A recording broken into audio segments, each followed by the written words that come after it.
నమస్తే అండి. సర్పవరంలో ఉన్న చిన్న దుర్గమ్మ గుడి దగ్గర నుంచి మాదాపట్నాన్ని ఉన్న దుర్గమ్మ అమ్మవారికి సారి తీసుకెళ్తున్నారండి. ఇది సత్సంగ సభ్యులు తీసుకెళ్తున్నారనమాట అండి. ముందు నేను వెళ్ళేసరికి 2 ఆటోలు బయలుదేరిపోయినాయి. మూడో ఆటో సరికి నేను అందుకున్నాను. నేను కొంచెం దూరం నుంచి రావాలి. మాదాపట్నం వచ్చామండి అందరం కలిసి. మాదాపట్నం వచ్చిన తర్వాత గుడిలోని గురువు గారు ప్రసంగం జరుగుతుంది. ఈ గుడి కట్టించి 28 సంవత్సరాలు అవుతుందండి. గురువుగారు పురాణం మొదలుపెట్టి 40 సంవత్సరాలు అవుతుందంటండి. చుట్టుపక్కల ఉన్న ఎవరైతే ఈ సత్సంగ సభ్యులు ఉన్నారో ప్రతి ఒక్కరూ కూడా వాళ్ళ ఇంటి దగ్గర నుంచి సారి తీసుకురావడం మొదలుపెట్టారండి. అలాగే గుడి తరపుని తీసుకొచ్చారు. కొంతమంది ఇంట్లో చేసి తీసుకొస్తే, కొంతమంది బయట నుంచి తీసుకొస్తే, అలా రకరకాల స్వీట్లు తీసుకుని వచ్చారు. అమ్మవారిని బాగా అలంకరించారండి. ఈ గురువుగారి పేరండి త్రినాథ్ గురువు గారు అనమాట అండి.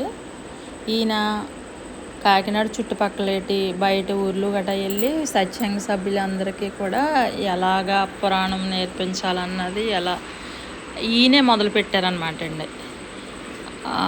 అందులో ఇక్కడికి వచ్చిన ఈ సభ్యులందరూ కూడా అలా వచ్చిన వాళ్ళు అనమాట అండి. ఆ గురువుగారు అంటే చాలా ఇష్టము.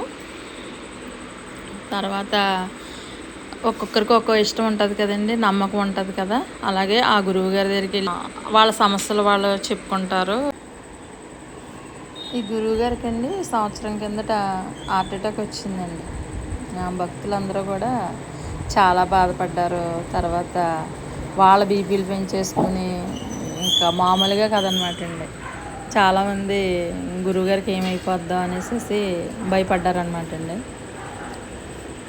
కానీ దేవుడి దయ వల్ల ఆయన బాగానే ఉన్నారు. వీళ్ళందరూ కూడా మళ్ళీ చాలా సంతోషించారు. ఒక పక్కన దేవుని దర్శించుకునే వాళ్ళు దేవుని దర్శించుకుంటున్నారండి. ఒక పక్కనేమో భోజనం చేసేవాళ్ళు భోజనం చేస్తున్నారు. చాలా పెద్ద ఎత్తున పెట్టారనమాట అండి. ఎక్కడెక్కడి నుంచో కూడా వచ్చారు. నన్ను కూడా ఈ సర్పవరం సత్సంగ సభ్యులు రమ్మంటే నేను కూడా వెళ్ళాను అనమాట అండి. ఇంతకుముందు ఒకసారి వెళ్ళాను, మళ్ళీ ఇది రెండోసారి అనమాట వెళ్ళడం. చాలా బాగా జరిగిందండి.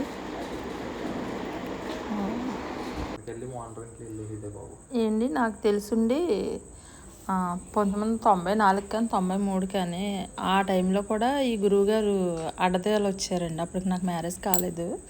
అక్కడ ప్రసంగం కూడా చెప్పారు. నాకు తర్వాత గుర్తొచ్చింది అనమాట. ఇప్పుడు వెంకటలక్ష్మి మాదాపట్నం వెంకటలక్ష్మి గారిని అడిగితే ఆవిడ అన్నారనమాట, నిజమేండి అడ్డదేవాలు వచ్చామండి మేము అని చెప్పారు.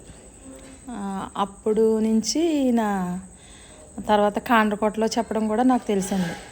అంటే ఇలా ఊరికి కూడా వెళ్ళి ప్రతి లేడీస్ని ఎక్కువ సత్సంగ సభ్యులుగా మార్చి ఎక్కువ ఈ అమ్మవారి గుడులకి నడిపించారనమాట అండి గురువు గారు. నాకు తర్వాత తెలిసింది. చాలా బాగా జరిగిందండి. ఉంటానండి. ఈ వీడియో మీకు నచ్చినట్లయితే లైక్ చేయండి, షేర్ చేయండి, సబ్స్క్రైబ్ చేయడం మర్చిపోకండి. ఉంటానండి. బాయ్ అండి.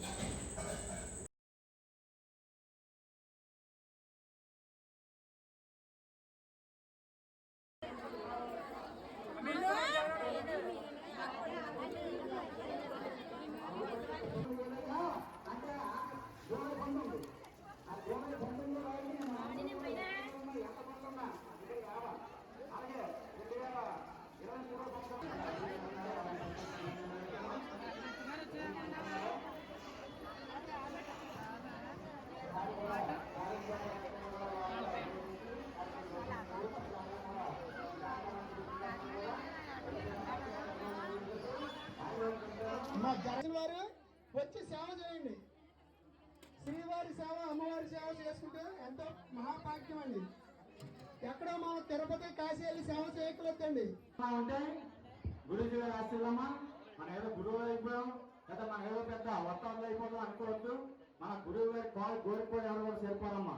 94లో గురుజీ గారు రాకముందు ఎవరికి ఎవరో అటువంటి గురువు గారు వచ్చిన తర్వాత మన అందరూ కూడా గురు భావనైనా ఇంకోటైనా ఇంకొక పరిచయం అయినా అర్థం కాబట్టి మన గురూజీ గారిని లెక్క చేయకుండా మాత్రం ఎవరు ఉండవద్దమ్మా. ఆయన ఆశీస్సుల వల్లే ఆ రోజుల్లో ఎలా ఉండేవాళ్ళు, మనం ఈ రోజు ఎలా ఉన్నాం. అమ్మవారి అనుగ్రహం